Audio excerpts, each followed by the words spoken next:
It is the College Financial Health Show with Matt Hendricks and Gary Stocker for the last day of September, September 30th, 2025, where each week we look at the financial health and even viability of private colleges across the country. And to our knowledge, we're the only show with more than 20,000 views that looks at that financial health. We actually look at individual colleges to say, hey, these colleges are doing well, and there are many, and these colleges not doing so well, and there are way, way, way too many of those. Dr. Matt Hendricks, always a pleasure to have you on the show and to do the show with you. Who are we talking about today? Yeah, first up is Lawrence University in, I believe, Appleton, Wisconsin. I grew up in northern Minnesota, so I don't think it's too far from where my stomping grounds, but I'll share. I'm going to do a little bit different today. I'm going to just focus on them, um, just to show the capabilities of the benchmarking in the advanced compass. Excellent. So here's what I did. So I have Lawrence here as the target school, and there's this functionality where you can add a whole set of peer schools, and that the average of that set will show up on the graphs in green, sort of like I've done in the past with just adding one school, but I put their whole peer set here. And this peer set is a particular one, and this is available for almost every school. If you go to the iPads data, look up an institution, you'll get the opportunity to click on data feedback reports, and then I just click their 2024 data feedback report.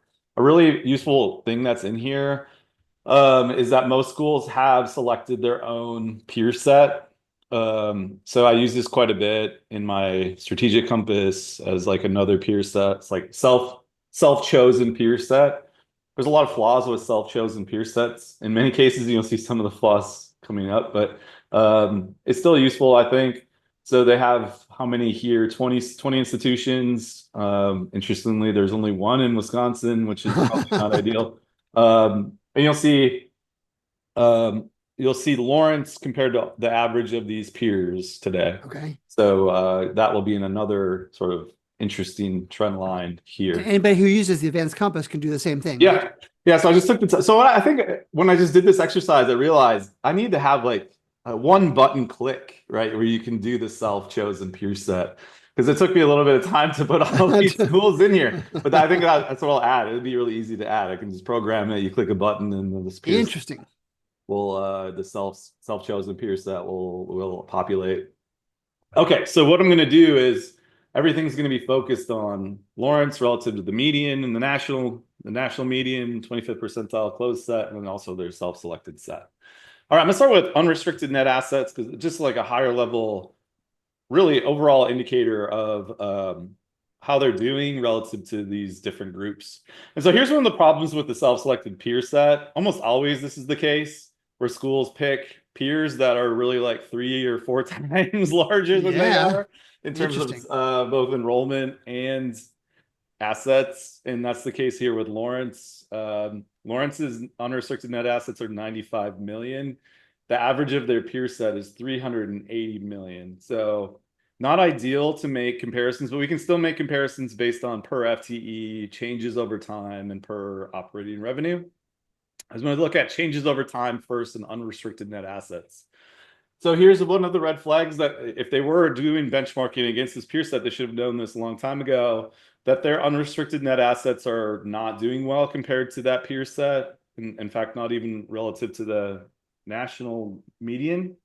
The national median unrestricted net assets, and by the way, I have some 2025 data populating now. It's really small, only 15 schools so far, but really early in the reporting season.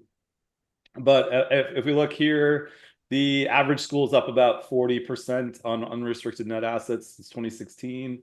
Lawrence is down almost a percentage point on unrestricted net assets. And you're tracking percent change with this view, correct? Yeah, and so that's about 75% of schools in the country are better than that, and their peer set is nearly at the median, about 36% up on unrestricted net assets. So they're severely underperforming in terms of unrestricted net assets, which probably will tell you there's going to be some deficits we're going to see in a minute. But before I do that, I'll look at net assets overall, total net assets, including unrestricted and restricted. So again, there's this big gap. Their peer set has nearly 900 million in net assets, and they're about half that size. But looking at the growth, Interestingly, the growth. So the Lawrence must have. I mean, just looking at just from what I see in this data, they don't have a lot of unrestricted net assets. Their unrestricted net assets are shrinking, but their restricted net assets must be growing quite a bit to sort of offset that, which is interesting. So they must be getting a lot of donations that are just restricted for the endowments, which itself is an interesting policy question. Why is that? Can we get more of our donors to donate unrestricted Yeah. gifts, right? Like that would be better for the school generally. So that's a policy question that comes right out of this data already. But yeah, interesting that their net assets overall are growing about normal. But unrestricted net assets are far, far more useful than total net assets. So yeah, not ideal on the net unrestricted net assets. So let's take a look at why that's happening. Net income margin. This is our go-to after that. And so as suspected, net income margin looks at the change in unrestricted net assets from operations, right? Relative to the overall revenue. And so they have big deficits here compared to their peer set in 17, 18, 19, 20. They're about the same in 21. And then it flips. Huh. They do well in 22 and 23, but then a big deficit here. But I suspect that's actually a bit fake because let's take a look at their endowment appropriations. Because I was just checking this a bit ago and I was wondering how do they pull that Oh off? But you my. can kind of see here, it looks like the way they pulled off. I'm not entirely sure about this, but certainly these are not sustainable endowment draws here. That's a 7% draw in 2023, 8.5% draw in 2024. I mean, actually could be sustainable, but not ideal. You're going to fall behind your peers quite a bit in Yeah, terms somebody's of breaking endowment. into the endowment piggy bank there. Yeah. So what's happening is this will inflate the unrestricted revenue because this will usually show up in net assets released on the unrestricted and operating column.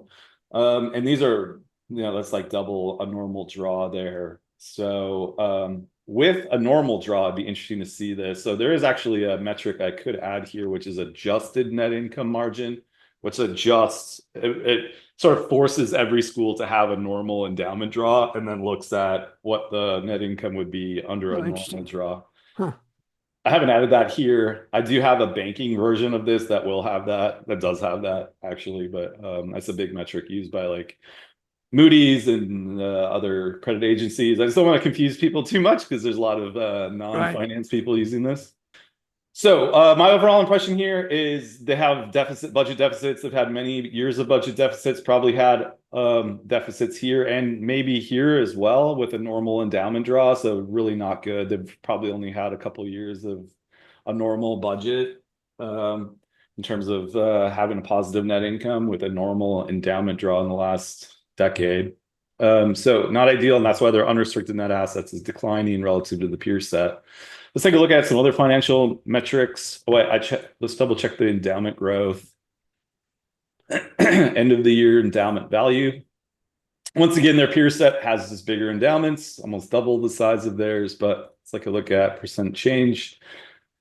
Yeah, interesting. So their endowment has grown. Remember, they're getting a lot of contributions that are probably restricted for the endowments. But even despite that, look at their endowment has shrunk relative to 2021. I can go back to raw values. So in 2021, they had 487 million, and now it's down 20 million or so, 26 million since 2021. And that's not normal. Their peer set is up, or actually about even, Yeah. pretty much even. But they're down. Again, that's probably because of those big draws, which is Yep. they're pulling Yep. probably the unrestricted part of the endowment and shrinking that part, which is pulling down their unrestricted net assets. Again, not ideal operations here. So there's plenty of evidence here of financial stress relative to their peer set and just national norms. Let's take a look at their spending on their physical plant. Okay, so remember here, what we're looking for is ideally you would have a capex to depreciation ratio that stays above 1 pretty much every year, and certainly above 1 and a long aggregation. It seems to be the case. So they have many years of below 1 here, but now all of a sudden a surge. So there must be some building going on now or replacing some worn out stuff. So that Maybe actually that's a looks decent, but it's concerning when you go 1, 2, 3, 4, 5 consecutive years below 1. It means your physical plant is basically declining. Were you going to say something, Gary? well, yeah. You got to wonder if they've kind of engaged in a build it and hope they will come kind of mentality with their history. Yeah, so we'll see. We'll see what their but here's the period of this is their property, plant, and equipment. Yeah, just declining for several years in a row, and then now all of a sudden picking up again. So serious investment here. Again, that could be part of why we looked at the total net assets. There could be donations for building Yeah, projects yeah. going on here. Those would be restricted donations. Okay, so there's a building boom going on here, sort of catch up with their peers, which is a good thing. But yeah, plenty of things to worry about on the budget side. So let's take a look at that. Let's get an overall view first of the revenues and expenses. So operating. Whoop. Yeah, remember I can't type when I'm on the show. Yeah, I think it's your key. I don't think it's you. I think it's your keyboard doesn't work. Okay, so total operating revenues. This looks really good, actually. They're up 21%. But remember, this is fake, right? They have those big endowment draws here Right. that potentially fake. It's possible that those draws, I'd have to look at the endowment. It's possible those draws didn't go into operations, but went to build these buildings, which would be different. In which case, maybe this is real. So they're up 21% on operating revenue reported. Again, there's a question of whether that is inflated by the big draws that we saw here the last few years, but I suspect that it's not. Maybe it's going straight to those building projects. All right, but I'd have to do a little bit more work on this. And they can tell you if you work at a school, just ask them, right? So, but that's good. The revenue looks good, which is a good thing, right? Because certainly costs are easy to mess with, right? So both of these, the peer set and Lawrence, up about 20% on operating revenue. Let's take a look at expenses, operating expenses, and yeah. So here's a potential issue. They probably, if they're doing benchmarking, they would have already known this, but since 2021 in particular, their expenses have sort of exploded relative to their Yeah, peer set. yeah. They're up 32% on expenses since 2021, and their peers are up 20%, right at the normal amount. So if you're working at Lawrence and you're wondering why you have deficits, a big part of it is just spending is spending up very fast on operating expenses. These wouldn't be part of the building projects, right? This is it could be part if you're like paying more to heat the buildings now. You got more buildings, you got depreciation, other stuff.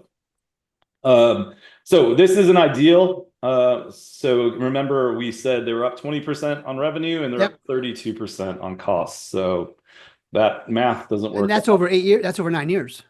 Yeah. Actually, really just since Yeah, yeah, 2021. good. Yeah, good point. Yeah, Yeah, I good mean, point. they had this explosion here Yeah. in Yep. expenses.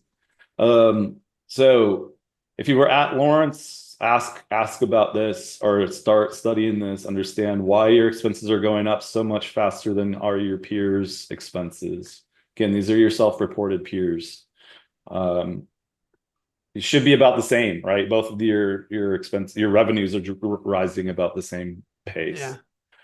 All right, let's dive into the revenue components, look at net tuition revenue. I bet it's down.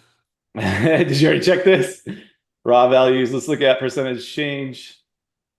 Oh, that's good. Nice. Interesting. Yeah, we don't see this a lot. Huh. So this is excellent. Yeah, their net tuition revenue is up 33% since 2016. There's this sharp change here.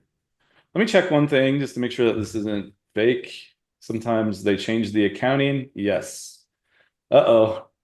Okay, not so good. Let's take a look at this. It looks Oh, like in yeah, I see. 2020 they Yeah. might have Yep. changed the way they do the accounting. Yep. Um, Interesting. or I have an error. Let's double check. Take a moment here. I'm not claiming that this data is 100% accurate, right? But it's close, like 99% Oh, accurate. yeah. But you do need to double check. It's on you to check these things. So they got 40 million in net tuition revenue, only 1 million. Okay, fee. Yeah, so here's what they probably did, and you can verify this, but you shouldn't have this. This shouldn't be this way. You shouldn't have tuition fees, room and board in here. It's Bundled not together. common to Yeah. do that. Room and board is usually part of auxiliary enterprises. So these got combined or split off and disaggregated in a weird way. And it probably happened in 2019. So we can't really judge. Let's just verify that really quick. 2020, I think, was when they Would switched. that meet a generally accepted accounting principle, or is that kind of I creative? think so, yeah, but it's not ideal. It's just gonna, so they still have it here split out in 2020 like that, room and board here. Because some schools do that and they report it as like student revenues. Yeah, yeah. Usually this would be called student revenues if they do that. But let's take a look. I think it was the year before that they split it off. So just be aware of this if you're doing some benchmarking. This is more just for my own. Yeah, here we go. Yeah, and for those watching this, all of the audited financial statements are attached in Yeah. the advanced compass to Okay, so those yeah, you can see views. what happened here is they basically combined these two Yep. later in later years. And what my AI was doing, which is the correct way, in my opinion, was taking this plus this and making it aux. And that's the way it's supposed to do it. And let's double check that. It should be about like 15 million in 2019 for auxiliary enterprise. Kind of curious if the AI got that right. Yep. So 15 million here in Yep. 2019, and then all of a sudden they switched the accounting. My AI can't fix it because it doesn't see the room and board split out anymore. So you've got this weird quirky thing going on. So you were correct. You were 99% correct on that. Yeah, so it is. So even sometimes when I think the AI is wrong, like I go and check and like, yeah, that is actually correct. This reporting is weird. So what can we say about this? Let's take a look at the raw values. Okay, so what we can say is I'm gonna just look from 2020 on. That's all we can do here, net tuition revenue. And let's take a look. Yeah, it's still good. 36 million in 2020, 40 million. So that's up a decent amount. So What's that's the per good. student on that? Per student, yeah, they're excellent. 25,000 up to 27,000. It's Because probably they can, down in real terms, but right. right hanging in there with their peer set, actually. That's really But good. because they combined auxiliary with tuition. Yeah. Oh, right. Okay, this is a really interesting thing now. This is masks. Right. Good point, Gary. They have their room and board combined here, and their peer set does not, I'm sure. Yeah, It's yeah. not common to do that. And maybe a few of them do, but still the mean would be mostly without room and board. So that means that if you were to fix this up and do an analysis, their price is probably quite low compared to their peer set, which is again another reason self-reported peer sets are not the greatest. They usually pick schools that are just in much higher demand, which is just a human thing, right? You want to be like these schools, but Yeah. might not necessarily be like them today. Um, that's why when I do the strategic compass, I have this objective KNN peer set that does compare you to a set of schools that you are like today. But we have several other cuts, right? Okay, so I think my general impression here, though, is that they're doing pretty good on student revenues, um, at least since 2020, and hanging in there with their peers in terms of growth, but probably quite a bit lower overall because they have aggregated the room and Yeah, board in yeah. here. All right, so it's good, but I think like we saw earlier, their issues are mostly on the expense side. They're just growing too fast, even despite having growth on the revenue side, just can't keep up with their expenses growing the way they are. So let's take a look at that. Starting with employees, we're gonna hit the big items first. So let's take a look. Yeah, okay, per student. They're higher than their A peers little bit, yeah. on employees per student. That whole Interesting. that whole peer group is higher, The aren't whole they? peer group has a lot, right? And Yeah, remember, this is usually doesn't work out very well unless you have big endowments. And almost all these schools have really big endowments, so you can afford to have a lot of employees. But remember, Lawrence has a smaller endowment compared to almost all these peers, so quite a bit smaller. Remember, on average, it's like half, right? So they can't be yeah. paying more employees than these schools and expect the budget to be in similar shape. So this suggests a serious staffing issue. Ideally, Lawrence would be lower per students than this peer set just because they don't have the same amount of resources per student. And let's take a look at, yeah. If you look at it relative to operating revenue, which is just what I was just saying, basically in the back of my mind, is that their staffing is just higher than it should be for how much revenue they have. And again, even with potentially inflated revenues, with the big endowment draws. So it looks like they might have too many people, which is almost always the case when you have budget deficits. Right. It's virtually always, well, virtually 90% of the time that's the case. So let's take a look at a few other. There could also be an issue with paying too much, but usually it's just the number of people that's the issue. Yeah. Let's take a look at non-officer. Let's go top end. Wow. Oh, well, that makes sense too, though. So their peers have a lot of high paid folks. Well, these are elite schools, so you would sort of expect that. Whereas Lawrence has a lot of staff, and there's just not a lot of them making above 100K. So this could be pretty problematic in that you've got low pay and a lot of people, which is like the worst possible combination. Let's take a look at officer spend. Yeah, they're low on the top end. So I think they just have a lot of people and they're not necessarily high paid folks. Take a look at. Yep, again, here's the non-officer salaries and wages aggregation, just too high, higher than normal, much higher than their peers, The peer and much group, higher than the median. Per student, also higher than their peers and higher than the median. So they have a clear staffing issue just based on the aggregate numbers here. So to figure out exactly where the staffing is high, they would need to do a deeper dive, which we can provide, right, through a strategic compass and the work that we do with institutional data. But this motivates it, right? This clearly there's something off with the staffing. Again, payroll taxes is high. It's high because they have too many people. Okay. So employees are high. Look at that. If you're at Lawrence, you probably can balance your budget just by right sizing the staff, right? And again, it's not going to be folks making 150,000 that you need to cut. It's probably a lot of people making pretty low salaries, actually. And the strategic compass would help them identify which of those employee categories are too high compared to whatever period. Yeah, they show up in weird places. Like sometimes it's security, sometimes it's food service, sometimes it's all of those things. It's office assistants, it's marketing people, it's coaches, right? Like it's all over the place. There's people, there's grounds crew. These things add up really fast. If you're high in all of these areas, you eventually just can't balance your budget, which may be happening here at Lawrence. Far easier to hire folks in higher ed than it is to fire, right? So that's sort of what happens. Another pain point is contractors. And let's see, per FTE. Let me see what the raw value is here. Just wonder if this is right. Yeah, maybe they watched the show, Gary, and they're like, hey, we need to cut all these contractors, which was good. They appeared to be high, right? Really high on contractors, but remember, they were building a bunch here. I just wonder if maybe the building projects ended. That 2024 value is similar to the 2017 value. Yeah, it could be. In which case, their contractor spend would be low, right?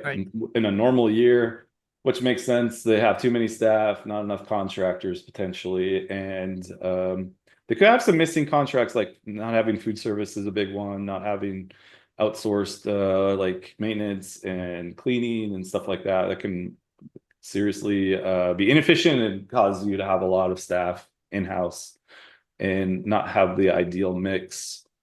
Let's check a few other expense items. I know I've already spent a lot of time on this school, but hey, I'm rooting for them, right? Advertising spend looks low. That's fine. Interesting. IT spend looks low. Yeah, you want to match your peers. You might look at IT spend. You're quite a bit lower than your peers on IT spend here. That would be worth investigating. Especially if IT is just not functioning well on campus. Take a look at your insurance policies. Looks like you're quite a bit higher than your peers on per student basis and revenue. So shop the insurance policies. Yeah, it's a much smaller school than your peers, and you're paying more on insurance than they are on average. Is Lawrence a rural area? Do you know, Matt? I don't know off the top. Yeah, Appleton's kind of rural. Okay. I think I don't remember exactly where it is in the state, but I've been there once. There's like a river to float. I did that. Let's see, occupancy. That makes sense. Yeah. Okay, good. Um, travel, food service.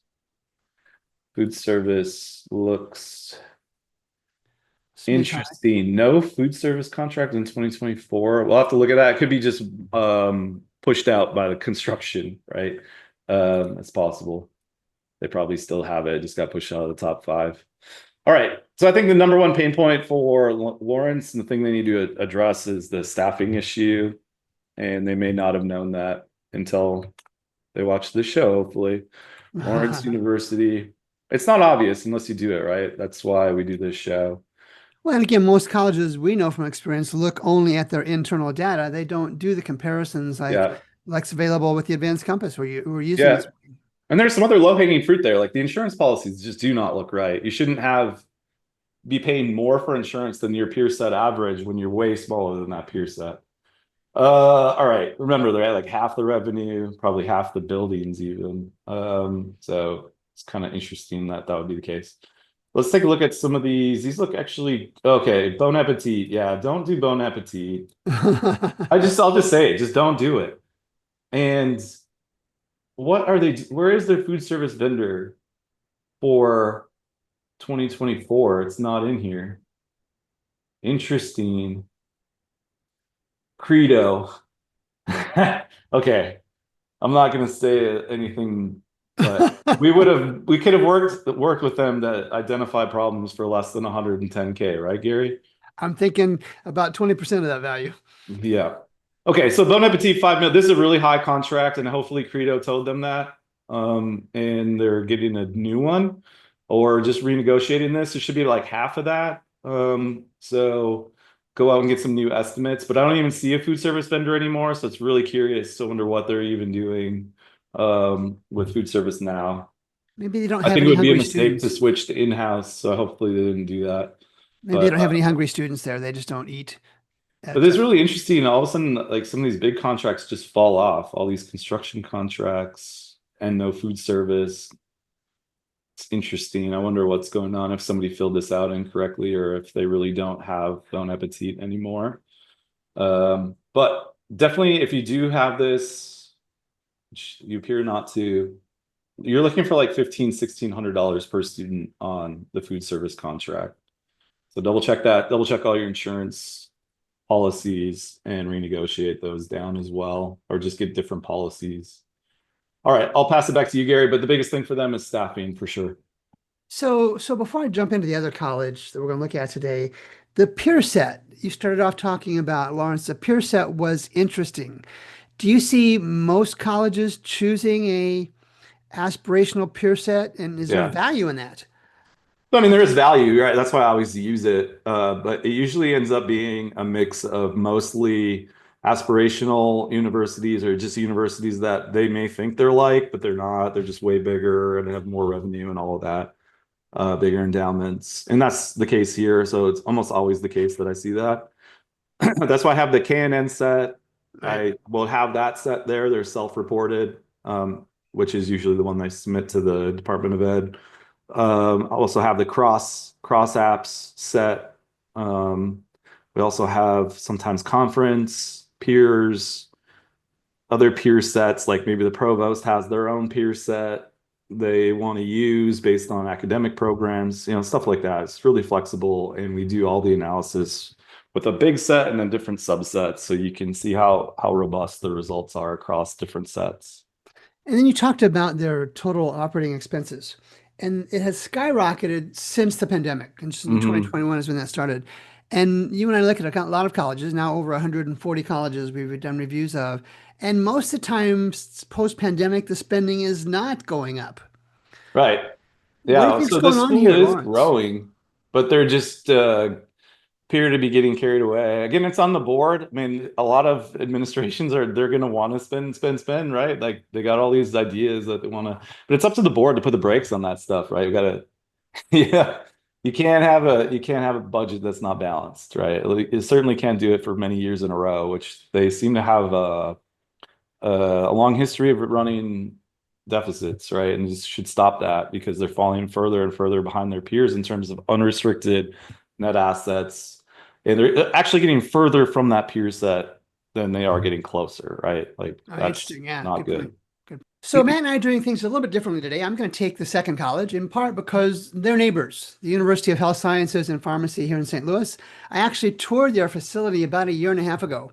And Matt, as you and I discussed before we started recording the show today, it is a fabulous facility. Most of it is brand new. It is right on the campus of Barnes-Jewish Hospital, which is one of the top hospitals in the world. And I went through a typical spring semester day. And as I got the tour, Matt, I swear less than a third of the classes were occupied. And this was the middle of the morning, as I recall. And I said to myself, what's going on with that? Well, we're going to kind of see that. The University of Health Sciences and Pharmacy used to be the St. Louis College of Pharmacy. And let's kind of take a look at some of the data points here. And I always like to start with net income because that gives us a look at where college is headed in terms of profitability. And again, Matt, we don't often say that colleges don't like to talk about profit, but yet at the end of the day, they need more cash coming in than cash going out. And you and I see that in most cases, that's not the case. And that appears to be the case here at I'm going to call it the College of Pharmacy because it's just shorter. Their net income margin is down really since the pandemic and has stayed down since then. Let's take a look then, and I want to look at net tuition. And I'm driving to a point here. Let's look at the percent change because we've got 4 views that we can look at here, and Matt showed you those on his part of the presentation. Let's look at the percent change in net tuition revenue. Yeah. Matt, I do a lot of interviews with reporters, and one of the things I share with them is they don't need me. They probably don't even need you to take a look at a chart like this and see that a college is in trouble. Because look at that blue line for the St. Louis College of Pharmacy. It has trended down. It is down some 46% since 2016. It is down some 40% since 2020. Mhm. What do you think is going to happen when I show the student numbers? Yeah, they're Same pattern. Yeah, down. same pattern. And I'm going to go back to net tuition revenue because I want to look at the you see me asking you all the time, Matt, because I'm intrigued by Yeah. this. How many times when you and I do the show that a college, their average tuition revenue per student has gone down? Time after time, we see that over the 8 or 9 years reported. And let's take a look at the percent change. And it's down, of course. The per student, though, Is up. is trending upward generally. It's been down a little bit post-pandemic, but Yeah. it was back in 2016, it was 24,000 and change per student on average. And in 2024, it was 30,000. So this is a college that has been able to raise tuition considerably. That's about 6,000 over 25, so about 25%, something like that, over the last 9 reported years in the face of declining enrollment and all of those empty classrooms that I talked about. And then Matt always likes to balance the revenue, which I do too. My keyboard works better than his though. So operating revenue, I'm doing the other chart because I can't remember the two. Oh, it's already up. Total operating expenses. All right. So the top Wonder total why operating the revenue is 50 million in 2024, and total operating expenses are a little over that 51 million. So again, the pattern we see in most, but not all private colleges, Matt, is that chronic, I think it's fair, that chronic inability to manage expenses in line with revenues. And we see that here at the St. Louis College of Pharmacy, also known as the University of Health Sciences and Pharmacy in St. Louis.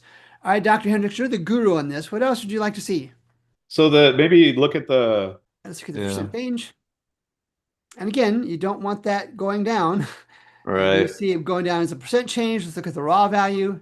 And it's going down even as a raw value. And Matt, you do a good job of explaining this. But for the folks from the School of Pharmacy, what does this mean if you're a faculty, staff member, community member, alumni, when the Mhm. unrestricted net assets are going down, it's best effectively flat over the last 9 years, but down since the pandemic? Yeah, I mean, I think the easiest way to think about it is like your net worth, right? If Elon Musk is worth so many billion, right? Like that's theoretically what he would be, how much money he would get if he sold everything, right? And that's basically this same number for a university. If they were to just liquidate everything, this number is supposed to give you the idea of how much that would be worth. And you see it's going down, so less than ideal, right? Yeah. Right. And this is really your runway, right? When you're in emergency, you rely on these unrestricted net assets to cover payroll and everything else in down years. That's how they're able to have negative years, right? Like they're just using their Yeah. assets and that's why it's depleting. And man, I told you the story again before we started recording about the history of the University of Allied Health, whatever it is. And it used to be just the School of Pharmacy. And the college board, many years ago, 10, 15 years ago, made a change from the School of Pharmacy to the Allied Health, whatever I just said it was, long name. And we saw the consequences in terms of enrollment, maybe or maybe not associated with the name change. But look at the gifts. So the gifts from 2016, I think the name change was before that, if I recall correctly. The gifts were from 390,000 and they're down to 300,000. Matt, for a college of pharmacy where the entry level is a 6-year degree, that seems to be an awfully small number of gifts. Yeah, that's not good. I mean, you generally have high income alumni too, ideally, right? So Yeah, and the point I'm trying to make is if indeed that the college made its alumni less intent on supporting the college because of the name change. I think we're seeing that reflected in these gifts here. And even, we can look at it per student. It's gone up a little bit because the enrollment has gone down. And let's look at it in mhm. terms of operating revenue. And again, it reinforces what you and I are talking about in terms of for every 1 million, for every $1 million in operating revenue, the College of Pharmacy is now below the 25th percentile. 75 plus Yeah. percent of private colleges do better in terms of soliciting gifts than this college does. It even makes it more vital for them to get their budget balanced because they can't rely on some big donor probably to bail them out, right? They just don't get a lot of donor support, it looks like. So, Yeah, yeah. So we looked at two colleges today, and both, neither would probably fit our bill of financially healthy. I doubt that either of them are at risk of closing anytime soon. But we are looking at that consolidation era. And again, Matt, talked before about mergers and acquisitions, and I'm pondering this a little bit more these days. There are some of these colleges, and I think maybe these two, and I was telling you about Bradley University up in Peoria. These are colleges that, while their cash trends, I guess, correct me if I'm wrong, are not in a good direction, they still have enough assets to be mm, a valuable merger partner. And maybe in the coming weeks and months, you and I can kind of add that to part of our discussion portfolio, whether a college has enough assets to be a good merger partner or not. yeah, I mean, both of them would be great assets for any school to merge with, but I think both of them can stay independent as well. So, yeah, the case of Lawrence, it just looks like the spending is spun out of control. The board needs to get a handle on that, and but limits don't pass budgets that are not balanced. And if they think they're passing a balanced budget right now, they just aren't. Or they need to figure out why the budget isn't matching. So ideally, your budget would predict what's going to be on the audit, Yeah, right? yeah, That's the ideal budget. And clearly theirs is not, or they're just passing budgets that are not balanced, which is also a big no-no. yeah. So yeah, just fix that. School's growing. They should just ride that, don't overspend. Um, and just try to catch up with that peer set that you've self-identified, which is more of an aspirational set. You're falling further behind at the moment. So just revise the strategy. And Dr. Hendricks, let's call that a wrap for today's show. So for Dr. Matt Hendricks, I'm Gary Stocker.